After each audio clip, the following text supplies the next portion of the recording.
So this next segment, I am really looking forward to it, and I can tell that you are as well. Like, the next segment is the one that later is trending on Twitter. The next segment combines some of the most brilliant brains from academia and from the internet to essentially talk about the world's problems. I am not going to introduce the speakers because I will allow the moderator to do that. But a little bit about the moderator, wearing the Cuba shirt over there. We just met outside and I swore he was Cuban because A, the shirt, and B, he speaks Cuban slang way better than me and my brother. He's not Cuban, although I'd say he has a Cuban soul, and he's been working for Cuban human rights for a very long time. His name is David Gay. He's from Liberty Memes. David is a force of nature in the liberty movement. He began his career by helping Cuban baseball players defect from communist Cuba. And just a couple months ago, as Cuban and Cuban Americans around the world were rallying for human rights and protesting, he was the lead organizer, not just in any city, but in New York City for those protests. So on behalf of my entire family, I thank you for the work that you do for my people. Thank you. You're about to have, thank you, he deserves that. You are about to have a kick-ass moderator, and you know that the speakers are brilliant. David Gay, get up here. I got a million ways to get it. Choose one. Choose one. Hey, bring it back, bring it back. Let's double your money. Walk-up music in a baseball stadium. That's what I've always wanted. I don't know the song though. It's kind of that kind of bothers me.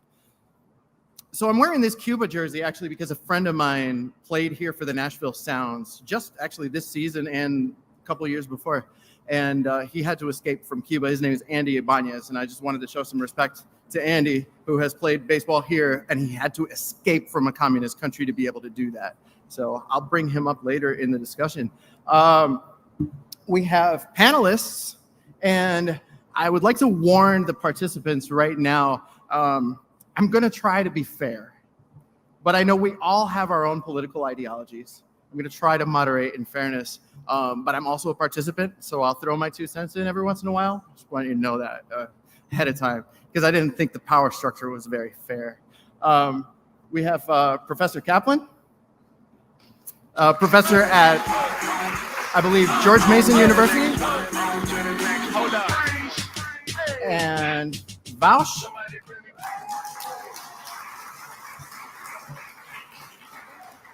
And Destiny.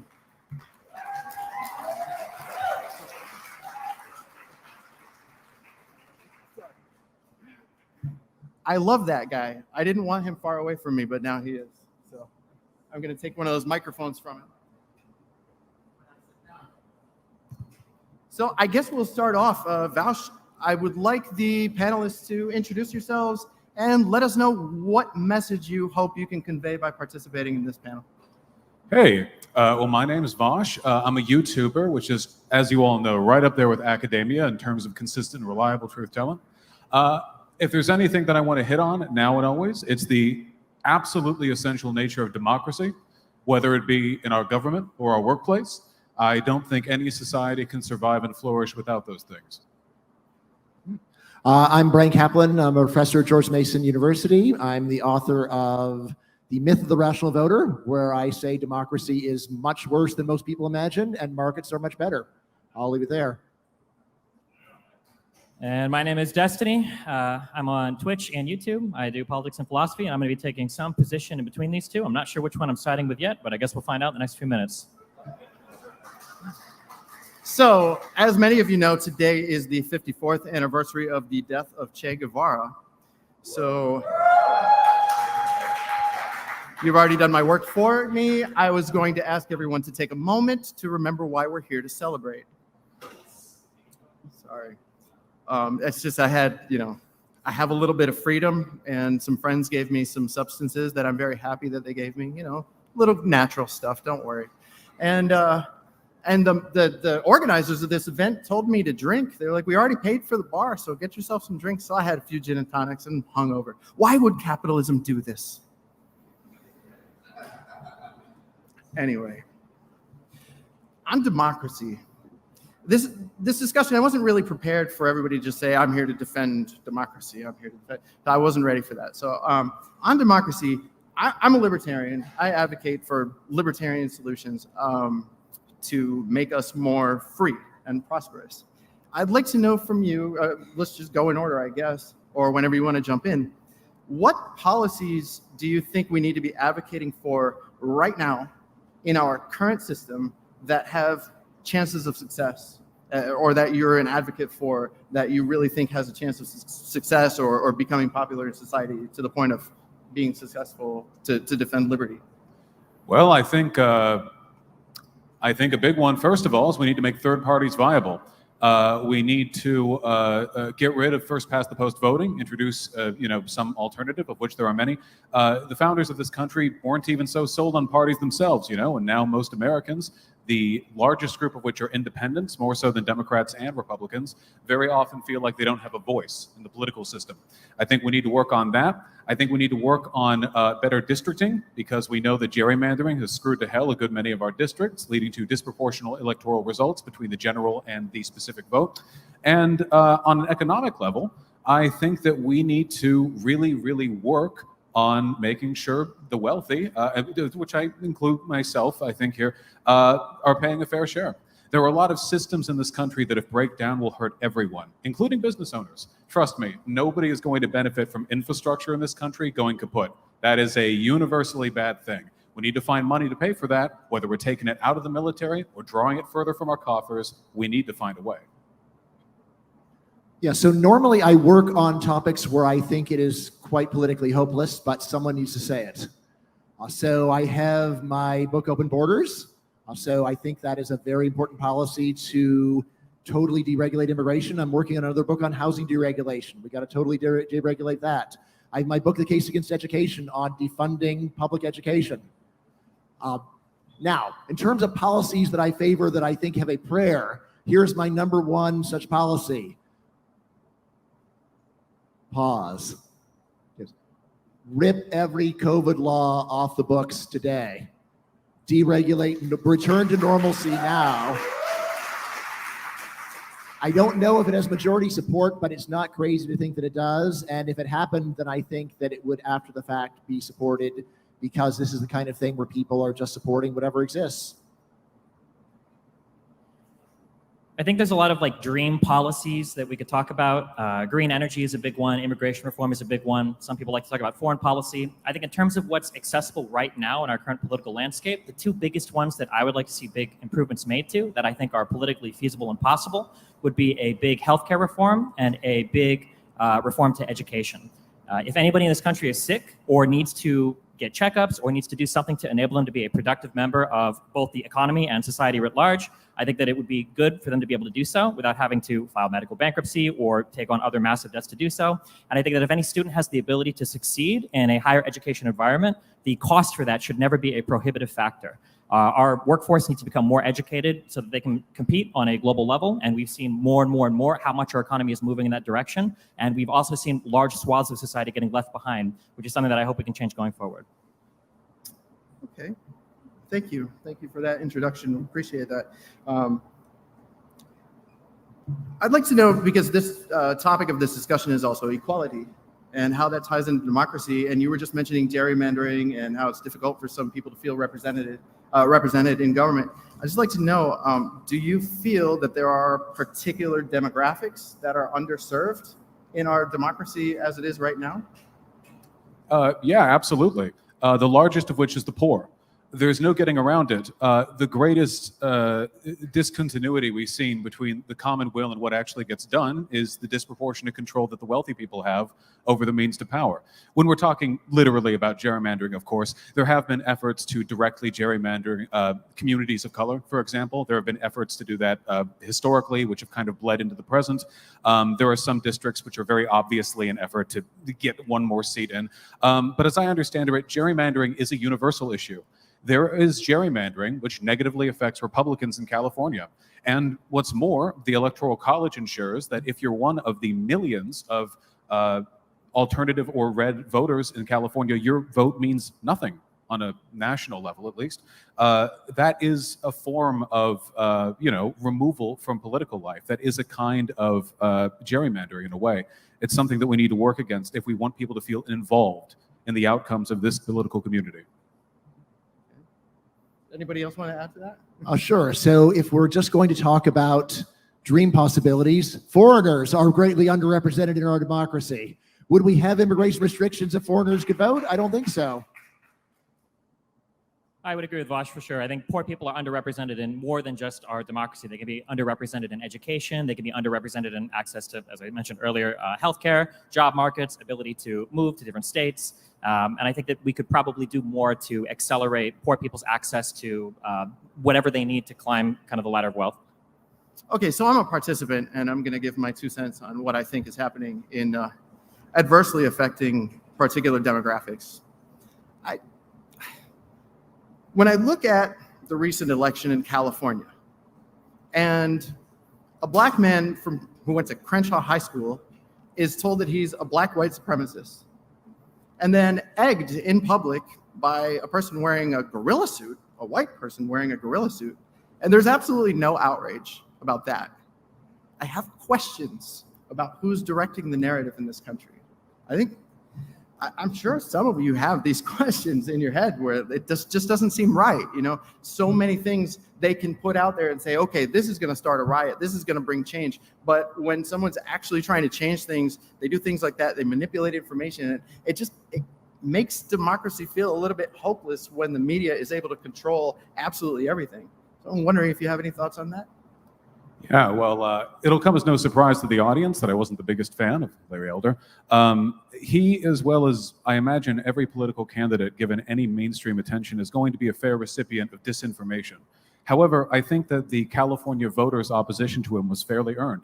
I think that many of his policies were bordering on ludicrous, and that he's unfit to serve as a governor of that state. Not to say that its current leadership is impeccable, mind you, only that when we look at disinformation and when we look at the unfair ways in which candidates are represented, we should feel outrage at that. But we should look past that as well and look at the fundamental things people are angry at.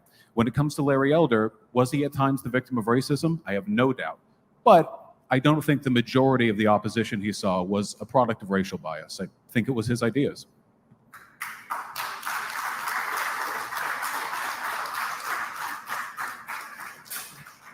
So I will say that left-wing media bias seems to be especially egregious recently, although let me just take this time to say that news has always been terrible, right? News is there to go and try to inflame people's emotions and to get people upset about events that are logically very minor, but are nevertheless very easy to show and get people to see what's going on. So my main thing is you should not watch news. News is terrible. Read books.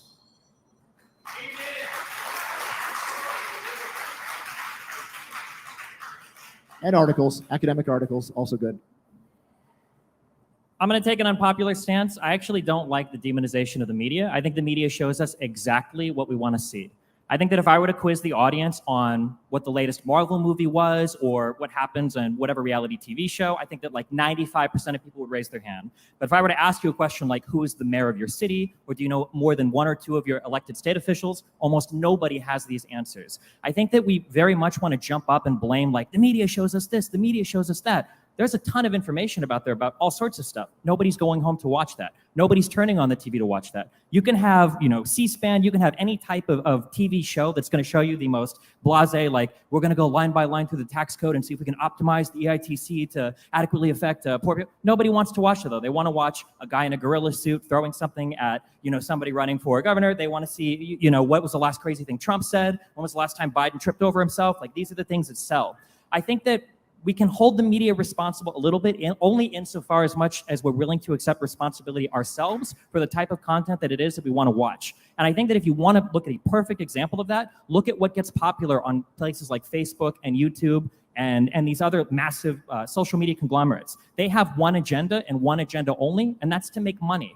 YouTube doesn't care if it's serving you left-wing or right-wing content. You might think that, but the reality is they just want to show you whatever's going to keep you watching the most amount of ads. And when you go to these platforms where you can see whatever you want to see, you're not getting the nuanced, granular takes of, foreign policy or tax affairs or anything. You're just getting the most ridiculous culture wars, whatever type of content people can sell you to get you the most angry.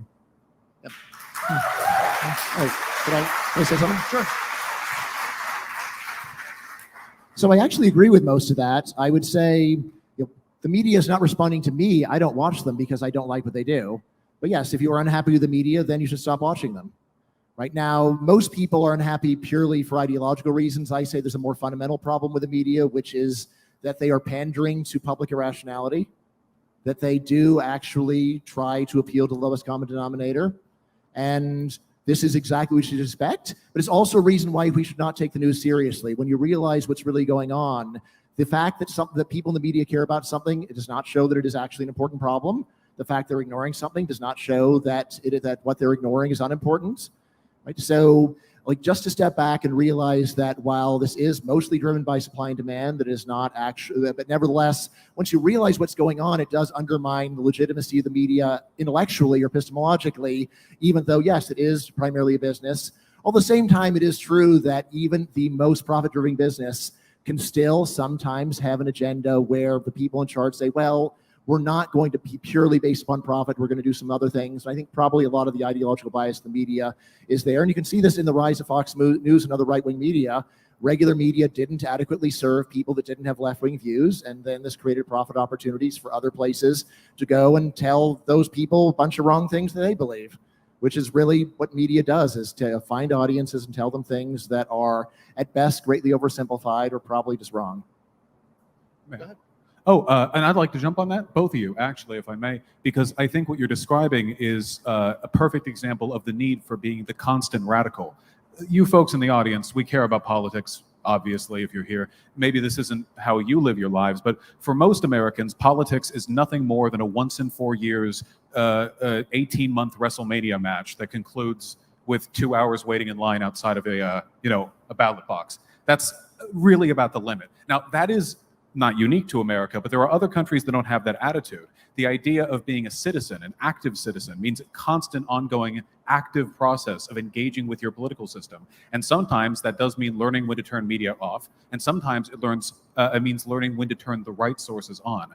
But nothing can get solved as long as we're sort of relegated to this very passive role of doing nothing more than voting once every 4 years and spending the rest of it whining that we're not getting the outcomes we look for. Yeah, so I disagree. There are no countries on earth that are much better than the United States in terms of public engagement. We have very good data on public knowledge in many different countries. There are a few countries in Europe that do a bit better than the US in terms of public knowledge, but mostly this is because their countries are small and the United States is big. So yes, Belgians are much more likely to know who the president of the United States is than Americans are to know who the prime minister of Belgium is. But that does not primarily affect the Belgians are more aware. It's rather because Belgium is a small country with relatively little influence in the world, and the United States is a very large country with a lot of influence. So I'd say it is actually a general pattern in all known political systems that most people are apathetic and disinterested. If I may, it really depends on the metrics that you're using. For example, local community-oriented city planning is much more common in many Scandinavian countries. The idea that cities should be built to be usable by foot rather than by car, that there should be stuff within walking distance. A lot of these city designs were a product of people caring intimately about the political processes that would drive the growth of those cities. In America, we've kind of relegated it to the car industry for a few decades, and we see what's that's done. I mean, if you've ever lived in LA and driven on the 405, you know what that's done. There are consequences to apathy in those respects. While it's certainly not a universal characteristic, I think being involved, at the very least on a local level, is much, much, much healthier than this constant, abstract federal deference, How much does the federal government directly interfere with your lives? I imagine that if you take the city, county, state together, there might be a great deal more interference there, but people don't follow that stuff. They just follow the big WrestleMania match. I disagree that it's an every 4 years thing at this point. because they've whipped us into such a tribal frenzy at this point that I feel like it's still every single day people are looking for their side of the political news.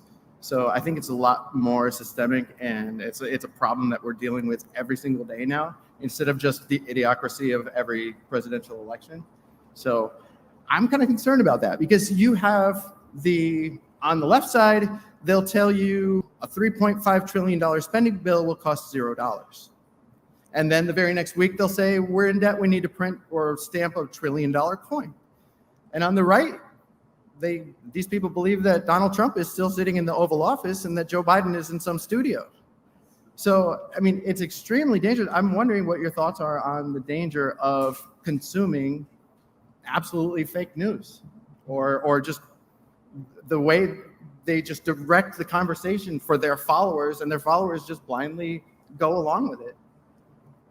I think the problem is when it comes to our information economy in the United States, it is truly the most capitalistic in its rawest, purest nature. Of the most popular content will sift to the top generally, and unfortunately, as I said earlier, what that tends to be is the most sensationalist reading of any situation possible. Again, nobody wants to hear about a nuanced or granular take on any particular policy. They want to hear how many children died in Afghanistan under Biden, or they want to hear how many drone strikes there were under Trump, or they want to hear their particular pet issue and how upset they can be about their thing. But I don't think at the end of the day anybody is actually trying to go online and engage in meaningful political discourse to actually further the political power that they should be seeking if they actually cared about these levels on a political level and not on like a political hobbyist level. I mean, we can go back to multiple protests. You can look at, unfortunately, BLM, whose causes I'm highly sympathetic to.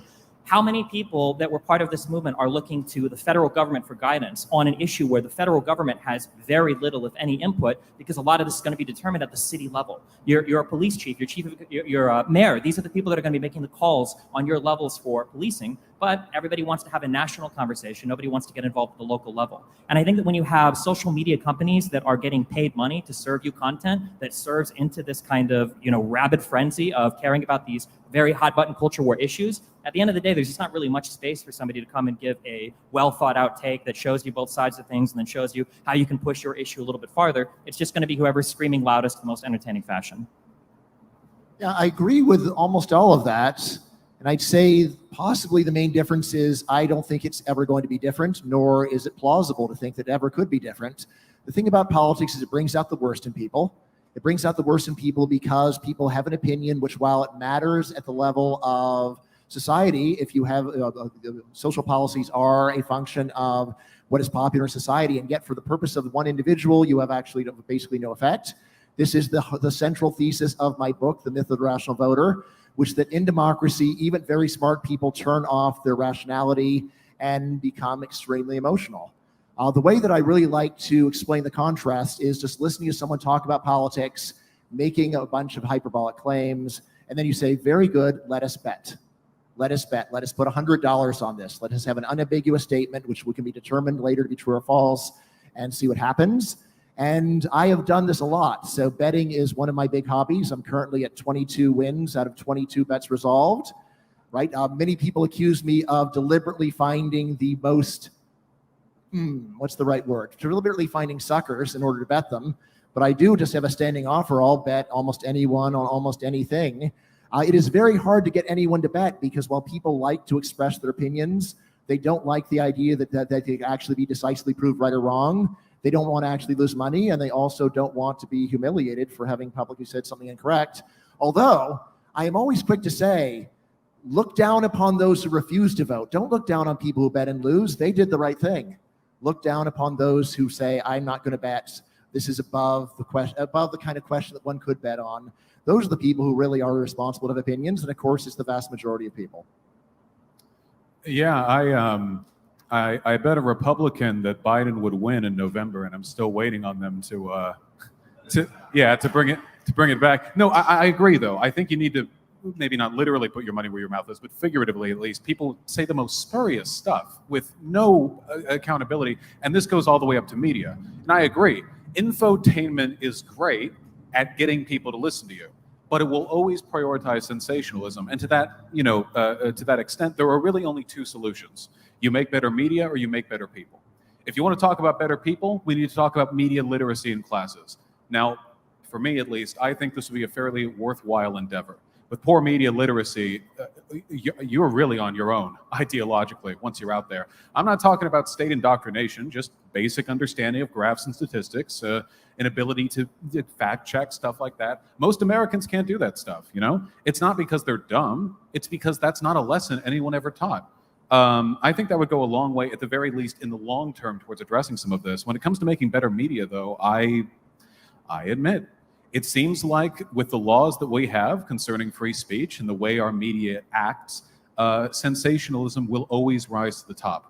Now, you see differences in how much sensationalism is preferred in different media groups. So obviously there are ways of differentiating between different populations, but in terms of fixing the whole problem across the board, I feel like you might have to go a little bit more radical than just addressing media. You might have to address the underlying incentives that guide media. We've seen some experience with this. The BBC, for example, which I don't like, is state-funded, not state-run, state-funded. So they don't need to worry about getting more advertiser dollars, at least not in the way our local media corporations do. They still have their problems. This is one of the biggest challenges we need to go into the future facing. So any perspectives from any side of the aisle are much appreciated. I would actually chime in real quick.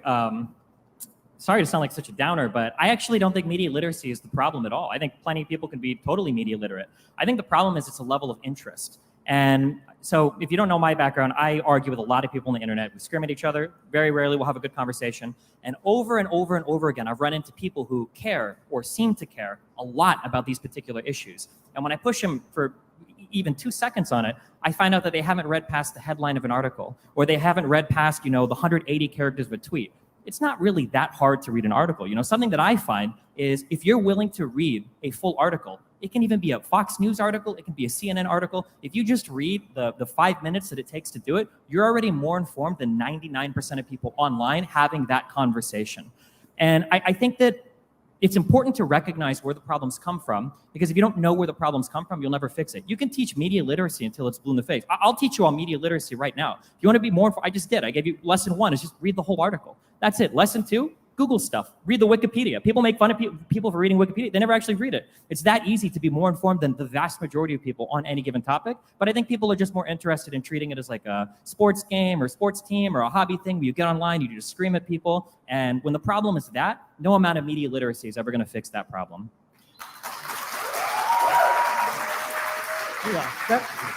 Oh, go ahead. Yep. I've never actually defended public education in public, as far as I can recall, but I think public schools teach you how to read graphs. It's happened to me a bunch of times. I think it's a normal experience. It's much more what Destiny is saying, that people are disinterested, they don't try. Right? So, while it is easy to say that people are being denied opportunities to learn, it's more of people don't take omnipresent opportunities to teach themselves. It's really not that hard, but it's the people are apathetic and disinterested. And at the same time, when they are not apathetic, they are so emotional that their desire to learn is very little. They want to learn a few talking points. I remember actually several times I've talked with my dad and I've shown him something I've written. He says, "Well, that doesn't look like anything I'd agree with." It's like, well, you only read things you agree with? Like, how do you think you're going to learn anything if you only read things you agree with? I just wish do your own research didn't mean like, here's the top 15 memes I saved on my Facebook page about this like highly complicated issue. This guy. It's actually the top 15 live streams you appreciate. Thank you. So I just want to say, I guess as the optimist up here, I feel like there's a lot of unexplored room for pragmatic learning in our schools. Now, it's true. I do have a bit of a negative opinion on most people's propensity to engage in depth with political information, but we can never just shrug our shoulders and say that, can we? I mean, any public policy which begins and ends with saying, people are dumb, it's not a really good game changer.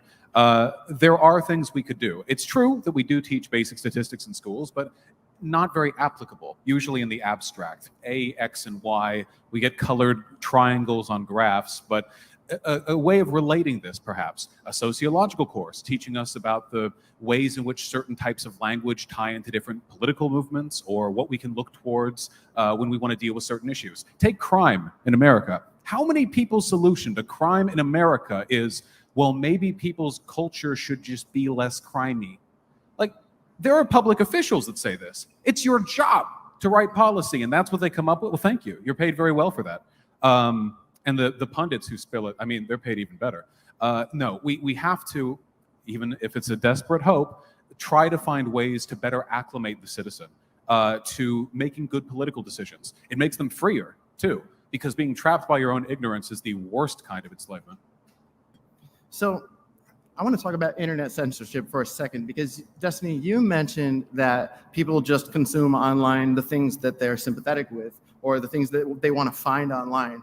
And I don't necessarily say that that's true, because there is what some of us refer to as the blue checkmark army, where they're the ones who are allowed to give an opinion, and algorithms will do absolutely nothing for you if you're trying to break through with a differing opinion from what most of the blue checkmarks say. So I run a page called Liberty Memes, and yeah, you mentioned, oh, well, let me show you the memes on my phone. I find that that's a way to get people in to become active in something by seeing something they believe in. The biggest problem that I have with algorithms is I can't get a message. I can't get somebody to read anything either. And that's actually why I make memes, because you can't get somebody to read a whole dissertation on something or even an article that's only a 2-minute read. So I'll post a meme with a whole idea and a link to an article, but I have to fit that into the first 3 lines when I post it on Facebook. Otherwise, it goes into the see more category. And nobody clicks see more. Nobody clicks on that. So we actually have enough people in the liberty movement or whatever movement you're in or whatever social movement you want to be involved in to promote your ideals on social media by clicking on that content.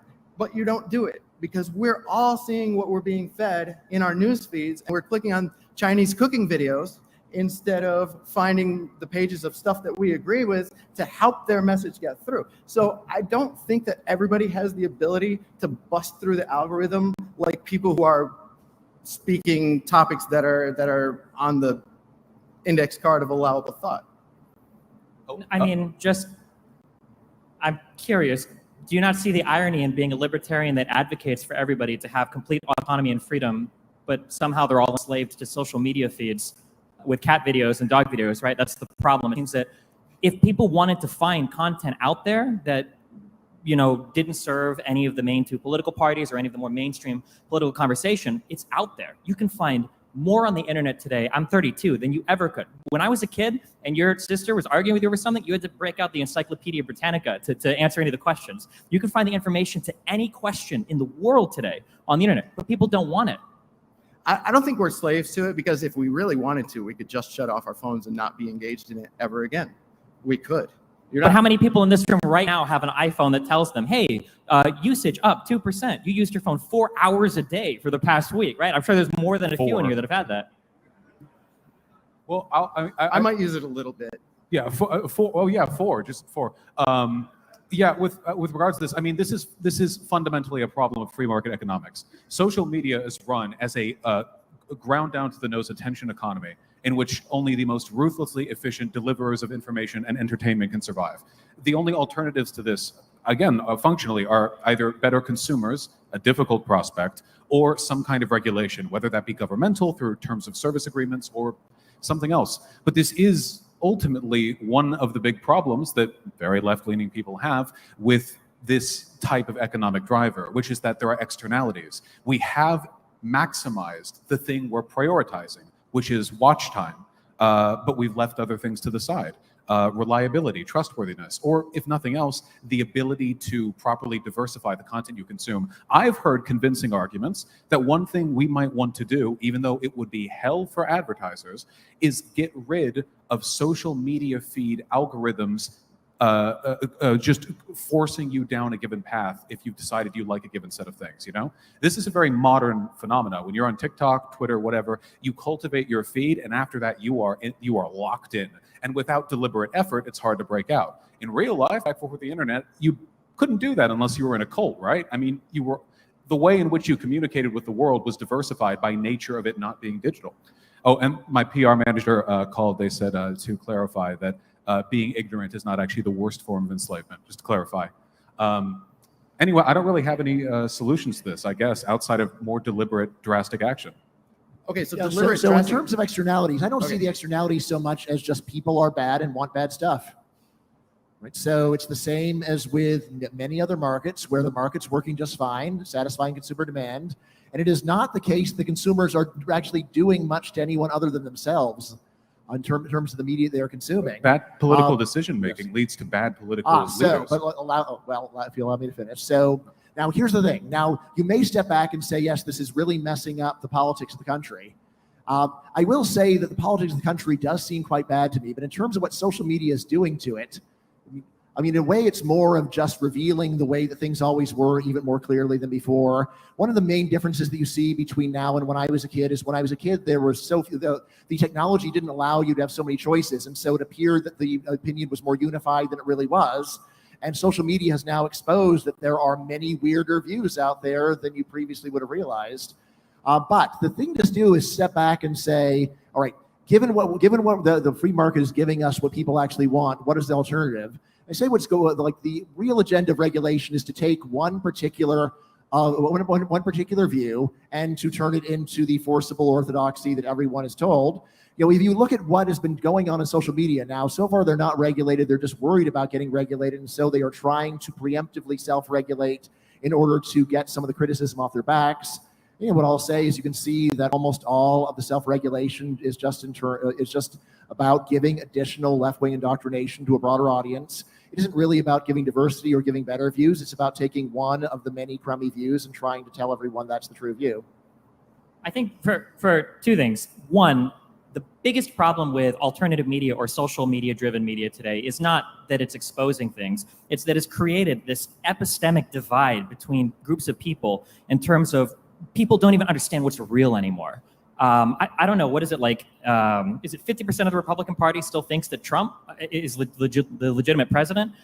You have these people that believe, I don't want to hit on any COVID topics because I don't know how much of a hot button topic that is. It's coming. You have all sorts of people that believe these things that are not just a matter of different opinions, that are not a matter of exposing like, oh, well, this is just how things are. It's a matter of people are just buying into complete and total fabricated fact. Alternative facts, I think, as the Trump administration might have called it once. And this is a problem that is, I believe, the largest problem in our country today. I think it is actually destroying our ability to have conversations. A really uncomfortable conversation you could have about January 6th, for instance. It sucks what happened, but if you're in the heads of all of those people that showed up for that protest turned riot, and you truly did believe that your country's election was being stolen from you, you truly believed that there was a grand conspiracy in the Democratic Party to disenfranchise the majority vote in this country to appoint Biden as president, I mean, I'm a little bit empathetic to why they would go in. But this is the problem. When you live in these different information worlds, you can justify all sorts of horrible behaviors because your particular collection of facts might be an adequate justification for it. Well, since you touched on January 6th, first of all, I personally, and I'm just consuming fake news, but personally, I don't think that anything absolutely crazy happened other than some protesters being wahoos. I don't mind. That's up to you guys to have that opinion. But if like you say, they were consuming fake news that convinced them that their country was being taken over and they were flooding the Capitol for that reason. What's the difference between them and the Black Lives Matter protesters that did the exact same thing in the summertime in the Capitol? No. Hold on, if I may. I think it's a perfectly fair question, actually. If you look at any major social movement, you will see disinformation. That was the case with BLM, that was the case with the civil rights movement, the suffragette movement, the abolitionist movement, the American Revolution, and everything prior to it. Misinformation is just a part and parcel of life. You try to minimize it, but at the end of the day, it is something that will be produced and sometimes focused on. You have to take a look at the underlying social motivations and the processes that led to that. So with regards to the January 6th stuff, again, you can, as you said, normalize very terrible stuff with the wrong descriptive understanding of the world. You can take just about every heinous totalitarian ideology that's ever festered on this planet, whether you want to go Nazism or Stalinism, Pol Pot, wherever you want to go, if you fed a person the right set of facts about the world, big air quotes, by the way, you could approximate those ideologies in them. Not perfectly, maybe, but you could get them about 95% of the way there. And since people's ideologies tend to be molded by the world they believe they live in, I think they'd go the rest of the way themselves. It's critical that we do everything we can to maximize the extent to which people are being given good info, or at the very least, that the misinfo they're being given is innocuous. With BLM, we had a largely peaceful social protest, the largest in American history. There were problems with it. Some folks did get hurt, but some did during the civil rights movement too, You can't do do-overs on this. Any social movement in history has got its bad spots, and if you go ahead saying, well, that one shouldn't have happened because of this and that, then I don't know, we'd all be living we'd all be Romans or something. I don't know. We wouldn't have evolved socially. I'm very cautious when we say stuff like media is giving people the narratives they want. What's the issue? Because if you asked a Roman what they would have wanted, what would they have said? I don't know, bloodier gladiator fights? A horse-drawn carriage master back in the 1800s. They would have wanted better horses, healthier horses, I'd like to actually get to Professor Caplan in a second. Oh, sure. Anything else? Okay, go ahead. Yeah. Whenever I hear these discussions, I'm always thinking, so what do you imagine regulation is going to do? Right? You can say, well, regulation is going to get rid of the misinformation. Misinformation according to who? According, as far as I can tell, to the left-wing side. So what we're going to see is that side will get to say that their view, which combines some true things with a lot of misinformation, is the official view. And in terms of what good you even think it would accomplish, what do you think that all people who are not left-wing are going to think when they see that social media is full of content warnings against any view that is that is not liked by left-wing people? It just undermines the credibility of it, and I don't think it does. Unclear that it does anything, or maybe actually makes the conspiratorial thinking even worse to see even the social media companies are part of this. One thing that I've noticed in the last year or two is how many right-wing people say, look, I just don't trust anything on social media, they're against us. And this is just for moving very moderately in the direction of having some content warnings. If there were actual regulation where they really were stripping out anything deemed misinformation by left-wing orthodoxy, I think this is going to give you probably a worse situation than we got now. I wholesale reject I hear this, the libertarian argument so much is, I'm going to present to you like what we have now, and then I'm going to say that the only alternative is the most authoritarian, crack the whip. There's a team of blue check marks breathing down the neck of every 17-year-old person that just read Atlas Shrugged, looking to ban them off of social media. I don't think that this is the case where it has to go. I think that there are places that there are things that we can do to encourage a little bit more media literacy, encourage a little bit more media responsibility. So for example, I think on Twitter, something as dumb as when you go to retweet an article, it'll say, hey, have you read this first? Now, might not be popular, but maybe that could expand into a little like captcha quiz. Like, hey, you're about to retweet this article. Do you have any idea are we allowed to cuss here? What's that? Are we allowed to say bad words here? Say whatever you want. Yeah, Libertarians. You're about to retweet an article and it asks you, right? Shit. You're about to retweet an article and ask you, do you have any idea what the fuck you're reading, right? I think that these are okay questions that you can ask. I don't think it has to be all one side or all the other, because I will say that right now, as somebody that has lived and breathed this media environment more than most other people on the planet, and then Vaush will be included in this as well, in terms of people that have like lived in these media environments, the track that we're on right now is a disaster. Something has to change. We have to move off of where we are, because the polarization in this country is just out of control. Whether we look at the voting rates between urban dwellers and people that live in rural communities, whether we look at the stagnation of the Senate and our inability to do anything across party lines, whether we look at how we poll on racial issues or how we poll on religious issues or how we poll on things like abortion. We've got Texas passing our draconian bounty hunter laws to get people in trouble for driving somebody to a Planned Parenthood clinic. This is not working. Whatever is happening right now is not working, and I refuse to let people hijack the conversation and say, well, there might be problems with your alternative suggestion. Well, I mean, yeah, there might be, but what we're at right now is a sinking ship. You have to try something. Yeah. Go ahead. Yeah, I don't think that I was painting the worst possible picture of what regulation would be like. I think that's actually what it would be like. In terms of what we have right now, we're already seeing these kinds of content warnings that you're talking about. So, and I will say 100% of the content warnings that I see on Facebook and Twitter are left-wing, 100%. People that are not left-wing see this, and it does make them think, the system seems very stacked against me. And it does actually encourage conspiratorial thinking. Now say, if you imagine something that was more aggressive than that, something where every time you tried retweeting something that was against left-wing orthodoxy, you got a warning that you should read something where people notice, wow, it seems like they never do it to anyone other than people on my side. It does make people feel worse. I think that if they really tried doing it that aggressively, you would actually finally see the rise of alternative social media, because it would actually lead people that did not agree with it to say, I don't want to be on this anymore. So far, social media has tried to say, well, we don't want to make it so severe that people that disagree don't want to use this anymore. But it is actually getting to the point where if you disagree with standard left-wing views, you feel like you're using a platform that is hostile to you.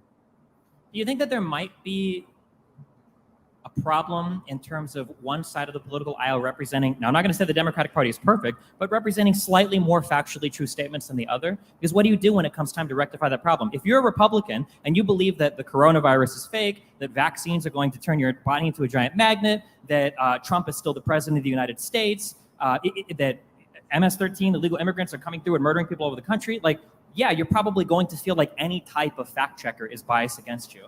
I don't know what the proper way to baby people through that problem is, I'm genuinely curious. Do you think that there exists some, again, I'm not saying that the left is perfect, because trust me, I've been involved in a lot of my content and calling out left-leaning creators and being like, hey, I don't think this is factually accurate. But it does seem that there's a big difference between, hey, we disagree over the finer points of, this particular BLM homicide case or this police case, versus Donald Trump is absolutely not the president of the United States. There's just an information gap here. I'd like to know, though, how do you determine the difference between real news and fake news? And you get to a point where, for example, and again, I'm coming from the right wing, and I'm actually referring to what CNN reports. Now, I've been involved in the Cuban Liberty Movement for decades, and I know in general what the Cuban exile community is looking for and what the community in Cuba, who was just protesting in July, was protesting for. And that's a brutal communist dictatorship over the last 62 years that uses their people as a farm so that they can have largesse. Now, at that point, it's devolved into state capitalism. You're not allowed to call it communism. But the point is, when I was watching CNN this summer, they told us that the protests in Cuba were because they didn't have vaccines. And that is not what the protests were about at all in any sense. So when you see things like that, and they're in Kabul and they say they're mostly chanting death to America, but they seem very friendly, or when they go to a burning city and say that it's a mostly peaceful protest, you start to wonder, where do I find news that I can rely on? So you'll start to wonder, why don't people believe that COVID is real? Why don't people believe in vaccines? So let's change the subject to COVID. And what do you think should be done right now with COVID? And do you think that the current, the solutions that were offered in the beginning were acceptable across the board, or do you have differences? Right. A quick thing that I'd like to hit on first of all, though, I worry about this. How do we discern between fake and real news? Because I think it's really rather easy. When it came to the protests in Cuba, a lot of that was the Cuban government's poor handling of the coronavirus pandemic, their inability to quickly respond to the growing need for, among other things, vaccines. With Kabul, if you take a look at polling across many countries in the Middle East, the population is not actually that antagonistic to the United States. Their governments tend to be, and we focus on the protests where they're shouting death to America. I'm sure if you look in America, you can find protests of people shouting death to America. It's a sentiment that is held in places. But we need to look past the narrative that's being driven, try to draw out a greater truth based on what we think is most or least harmful. There will always be misinformation, but what worsens the world to the greatest extent? Now, speaking to COVID and misinformation, which worsens the world considerably, I believe this is fully consistent with any libertarian principle, by the way, was very much in favor of not only what we had now, but lockdowns early on. See, it turns out that in the states that implemented lockdowns after they were taken away, the businesses continued to flag and stagnate. Why? Because people still aren't shopping because of COVID. COVID was the problem. Lockdowns were just a way of shoring up the edge cases of people getting sick in their workplaces, which happened, and there were vectors, and there is plenty of data to demonstrate that lockdowns were, both here and in foreign countries, effective in their own ways. Now, some people think this is an imposition on your freedoms, and I say this: your freedom to keep your business open is infinitely less important than the world's freedom to move beyond an ongoing plague. That is by far the greater freedom. There is just no getting over that. And if it comes down to those two between each other, I would take the latter anytime. And the faster we get over the pandemic, the faster people start shopping again. So really, it's in all of our best interests. Now, I know Professor Caplan does not agree, and I would like to hear your thoughts on that. Yeah, so I've actually written several pieces on the cost-benefit analysis of COVID versus COVID prevention. And not only is the control of COVID not infinitely more important than the other stuff, it's almost the other way around. So by my calculations, which I presented them to a wide variety of audiences, and I just said, like, I mean, I do not have time to go through the numbers, but in the audience, like these are the key variables. Tell me how you want to change the variables according to my estimate in order to change the answer. And really, even on very conservative estimates, the total cost of all the COVID prevention is about 15 times the value of the total life saved. Now, as a libertarian, I am not a utilitarian, but I will say that if you are a libertarian and you favor things that do not favor government action that doesn't pass a cost-benefit test, there's something wrong. At minimum, libertarians should oppose government action that fails a cost-benefit test. So again, like just to give you an idea of the key story, so like here is the question that I begin with. How many months of normal time is a year of COVID time worth to you? Right now, almost everyone will give an answer of 10 months or less. What this means is that the prevention of COVID, all of the efforts, have actually led to the destruction of an enormous number of life years. If you go and compare this to New York Times estimates of the total life years lost from COVID, it dwarfs it. Then if you say, well, the correct thing to do is to go and compare life years that have been lost from prevention with the life years saved, even on very conservative assumptions about how much worse it would have been if nothing was done, we wind up coming up with an answer, coming up with my answer, which is that this has been a ridiculous moral panic. The cost of prevention has been much greater than just allowing the disease to take its full toll. Now, that said, there are some important things that could be done with COVID, like legalizing the vaccine for kids now. It has taken a crazy long time to do that, and there's no good reason why parents' decision on this should be overruled, right? And by the way, I do urge everyone to get vaccines. They do work, but at the same time, I'm not going to put a gun to your head and try to make you do it. Doesn't it? I think it's a mistake. I think that a really common error in judgment we make, as unintuitive as it sounds, is we tend to evaluate how successful or unsuccessful something was based on the outcome of that thing. And it seems like a reasonable way to do things, but if you spend any time at a poker table or if you spend any time doing probability, you realize, well, something might have turned out good, but you made horrible decisions every step of the way. Something might have turned out pretty poorly, but you actually made all the right decisions and there was some unknown variable or something that you just didn't account for well enough. When it comes to talking about like, well, the preventative measures that we took for COVID ended up costing way too much, we would have to, I guess, dig through how you do your particular calculations, but the idea that say another variant comes out that's slightly more infectious or slightly more deadly, maybe 2x, 3x, 4x more deadly than the last, is always something that's going to be very difficult to factor in any sort of risk assessment. That being said, I do think, again, it's important that we have a granular approach to how we do things. I don't believe that every single country has to be Australia. And I don't want to speak to all of their shutdowns, but my understanding is Australia is some of the most insane shutdowns of any country in the world, although it also was one of the lowest case rates to show for it. But there's probably some things that we could all feel reasonable enforcing. For instance, wearing masks is not a big deal. Socially distancing is not a big deal. These are probably guidelines that most of us can follow that don't have a significant harm to the economy, that also allow us to kind of move forward through this pandemic. And then also encouraging people to be vaccinated, whether that's private businesses requiring employees to do it, or the government providing it for free, I think are also beneficial things that help us move a little bit further past it. But I'd be very cautious in saying, well, look, we spent a lot of money, so it wasn't worth what we did, when we don't really know how bad it could have been. My own opinion on this is, no, sorry guys, you can boo me again, but I don't trust the official story on COVID. Oh my gosh. I don't think that the measures that were put in place in New York State or in other places where they didn't let you leave your house or run your business, I don't think that those were okay. And we paid people to stay home, and now we have a job market where nobody wants to work because they're still figuring out ways to get paid to stay home. And I don't believe that it's because of COVID that we didn't have this 5 million jobs increase that they were proposing would happen. The jobs report from September came out, and there was only 190,000 jobs that were added in the whole country. And in order to recover to pre-COVID numbers, they still need 5 million. How do you solve that? I just personally feel that the COVID measures got us to that point. But when it comes to the vaccine, and the vaccine is being pushed on us by the government, and it's the same government that we're told was funding gain of function for the virus that they're telling us we have to get vaccinated for. It becomes a point where you're like, why? How do I believe this? Okay, to be clear, the gain of function stuff. We're speaking. I think to getting our good media with regards to the funding of gain of function research. As I understand it, we still don't have any direct link between U.S. government policy and the funding of gain of function. But I'm going to leave that aside because if anyone disagrees with me on that, you're not going to be changed by my opinion.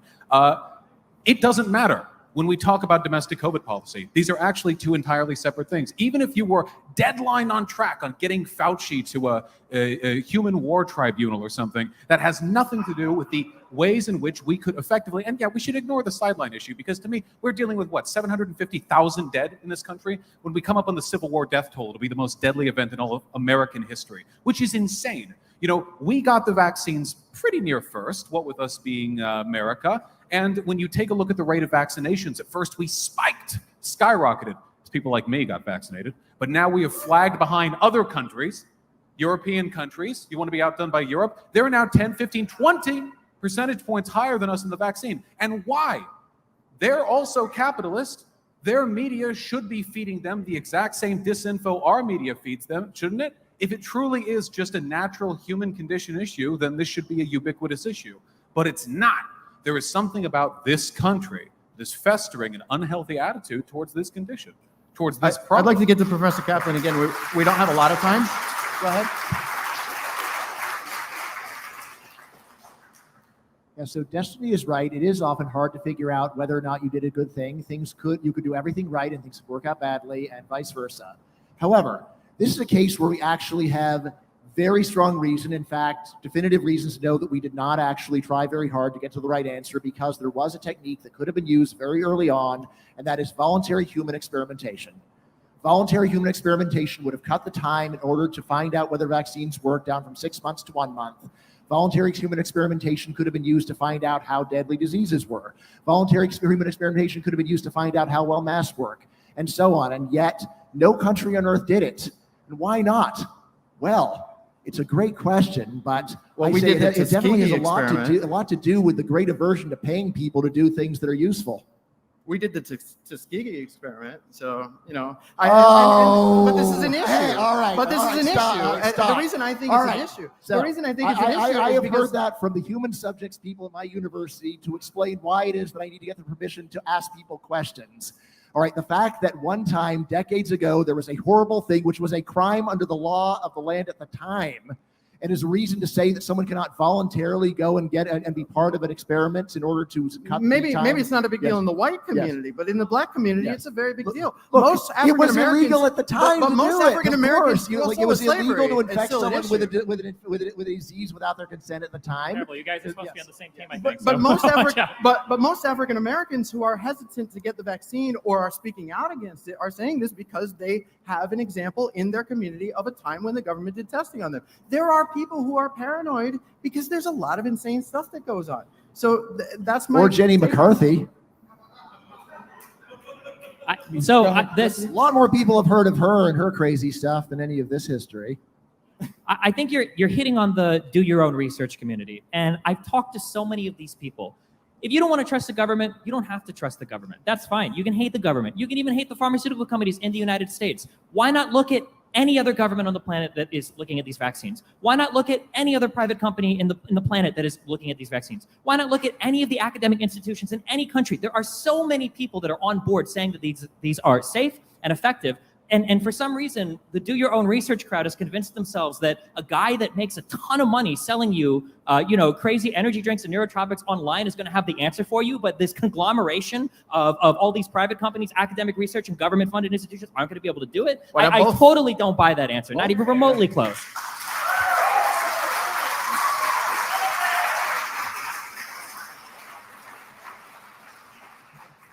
Well, I just want to say that, continuing on from that, I don't know why anyone has an issue with corporations saying you got to be vaccinated to work there. I mean, especially from libertarian communities, right? Why have the government force business owners to not decide who they'd like to freely associate with? In this case, it's being done for good. We've had drug tests in this country for decades, and that's done nothing but disenfranchise folks for nothing. I don't know if anyone ever smoked weed and couldn't do their job because of it, as long as they were sober by the time they got to work. But then you have the vaccine to the current plague. I don't know. It seems like there are some good arguments for that. I mean, Agree. if Hollywood actresses wanted a job, they could just let Harvey Weinstein rape them. I don't know. I'm both, so thank you. I do have a question actually that's going to make the audience and the panelists kind of mad. It's about race and it's about abortion. So it's a question about race and abortion, and I'll ask it now. Do you feel that the high percentage of abortions sustained over various generations in the African American community has adversely affected their ability to participate in democracy? So, if I may, I think that what we are looking at is nothing more than a natural product of economic demographics. When you're poor, and a lot of African American folks are poor, slavery, Jim Crow, a lot of baggage there. When you're poor, your ability to take care of a child is severely stunted. Not only that, but your perceived ability, I've known a lot of poor to-be parents who are really anxious about their ability to take care of a kid. Can't fault them for that either. Not to mention education. I know that a lot of folks think it's real easy, but in reality, stuff like proper family planning is positively correlated the better education you have, and that correlates with your level of income. What we're looking at right now is nothing more than a product of long-standing demographic trends, and if we want to address it, the best way to do it is to address the underlying problem, which is to fix racial income inequality, to make sure we all have free, fair, and equal education. I think that if you do that, pretty much every meaningful disparity between racial groups in this country would disappear. Anybody want to add to that? Anybody want to add to that? I think the two big issues that I mentioned at the beginning of this, education and healthcare, both directly play into this. When kids have good schools to go to, when kids have after-school programs, when kids have extracurriculars, these are things that they can do besides getting pregnant at early ages. And then when people have access to free or cheap or reduced cost contraceptives, these are things that people can do to have more reproductive control over their lives. I find the phrasing of the question is very odd to me, that we're saying that somebody exercising reproductive control over their body is compromising their ability to participate in our democracy, when I can't think of anything less democratic than not being able to exercise control over your own body. I'm just saying that it's a lot of babies that could have been voters. That's all. It's also a lot of babies that could have been born to single-parent households. It's a lot of children that could have grown up that have gone cycling through the criminal justice system. It's a lot of I don't think that you can force people to have children. Well, at least that's not where we're at in the United States if somebody doesn't want to. Again, as Vaush said, if you want to reduce the abortion rate or of any given community, then reduce the accidental oops pregnancy rate. And whether that's with free or easy access to contraception, or whether that's through better education or job opportunities or whatever, these are all things that we know reduce the rate of people getting pregnant. So I actually personally advocate for voluntary solutions to things instead of getting the government involved. So I'm not here saying, okay, make abortion illegal and throw everybody in jail. I'm not saying that. But there is an organization that I know of that has a voluntary solution to this, and it's called Let Them Live.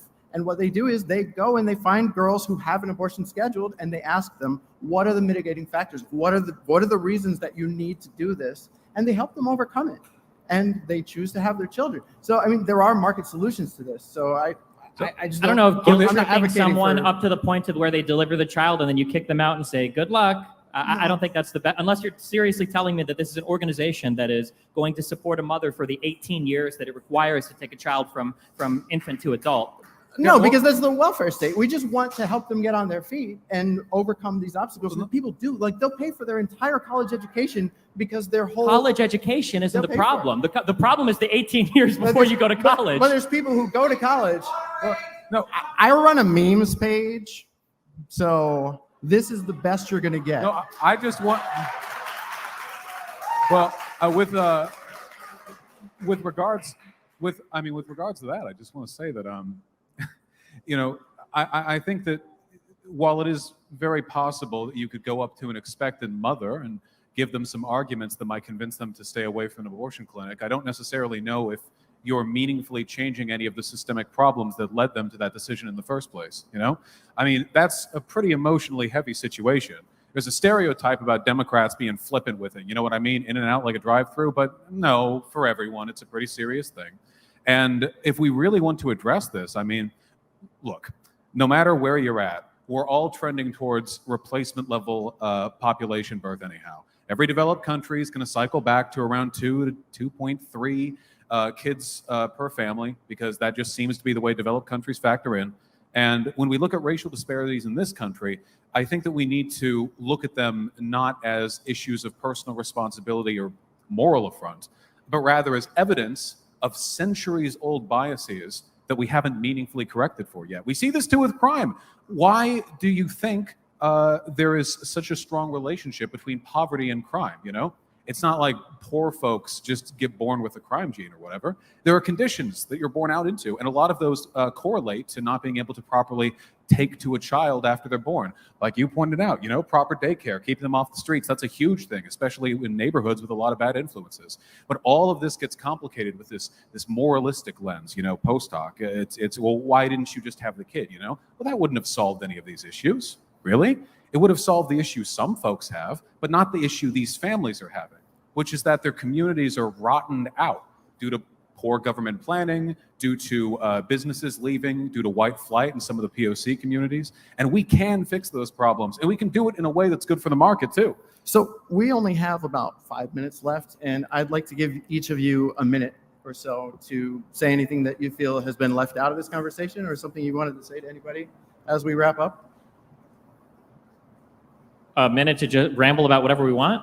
Yeah, sure. Sure. Here's one thing. Everybody should do their own taxes for at least 2 years, because, oh my God, listening to anybody talk about tax or finance absolutely drives me crazy. I don't want to name any names, but I caught a little bit of the last panel here. The fact that poor people pay a tax rate is absolutely not true. Like the bottom 50% of this country gets most of it back in terms of refunds or whatnot.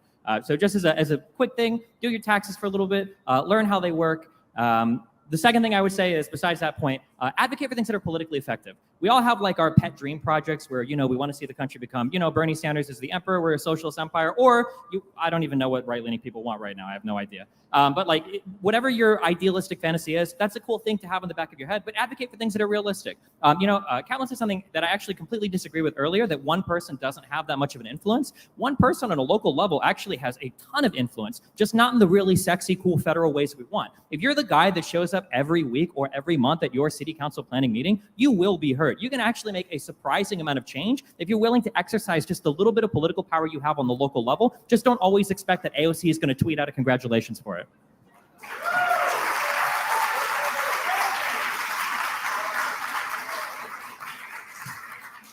My only rant is that I believe that taxation is theft, and I'm not saying that as a joke. I actually believe that taxation is theft, and I believe that any government action for the good of humanity also requires force, and I think that things should be voluntary.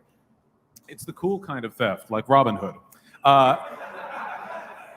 I completely agree. Getting involved at a local level is essential. When I was in university, there was an older woman who was very involved in care for the homeless. In Humboldt County in Northern California, the proportion of homeless people is obscene because they get bussed up there from other cities like LA that don't want to deal with them.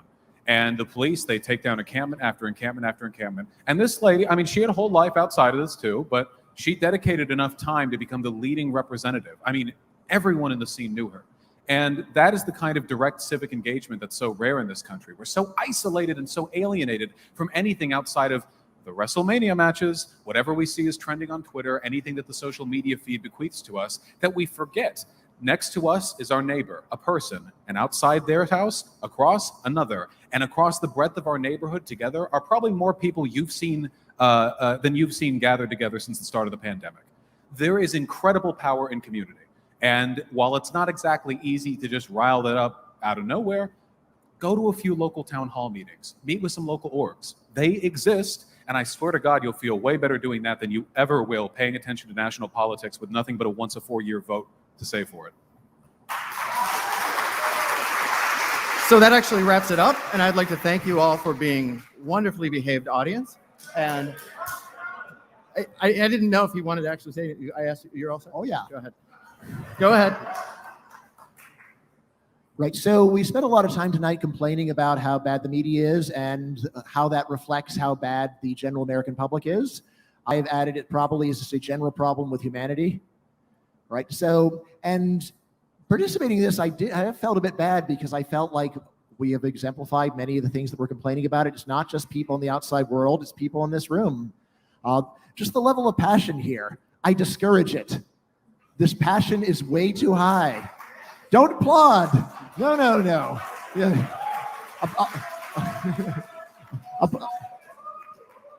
So much of the problems of politics come down to people being so emotional, so passionate. Part of it is just being associated with a team, but also there's just a personal megalomania of I figured everything out and the world ought to listen to me. And yeah, I've got to control that.